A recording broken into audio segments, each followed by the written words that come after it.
Please introduce me yourself. Good day, sir. My name is Donabel C. Pascua, 26 years old.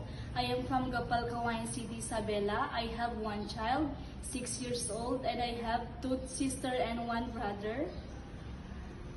I am college level. Okay, do you have experience abroad? Yes, sir. I worked before in Saudi Arabia as domestic helper for 2 years. One couple and two children, ages 5 years old and 5 months. I do my household chores like cooking, cleaning, laundry, car wash, and I especially focusing on the take care for the child. Okay, in your previous employer, how would you take care of the children, especially when sick? I am securing the babies for if the baby is sick, I will check the temperature, and if the baby is sick, I will call my employer. Okay, how would you describe yourself? I am hardworking, honest, and responsible. Okay, do you have any tattoo? No, sir. Do you have a surgery or serious sickness before? No, sir. Do you have an allergy to certain foods?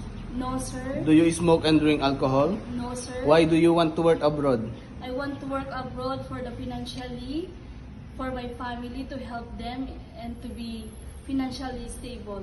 If you get hired, who will take care of your children? My mother and my mother-in-law. If you're homesick, what would you do? I will make myself busy. What time do you usually sleep and wake up when you were working? I usually sleep at 10 p.m. and I wake up 6 a.m. in the morning. Are you the one who does the cooking and do market at home? Yes, sir. Sometimes kids are super active when they tend to be out of control. How would you control your temper?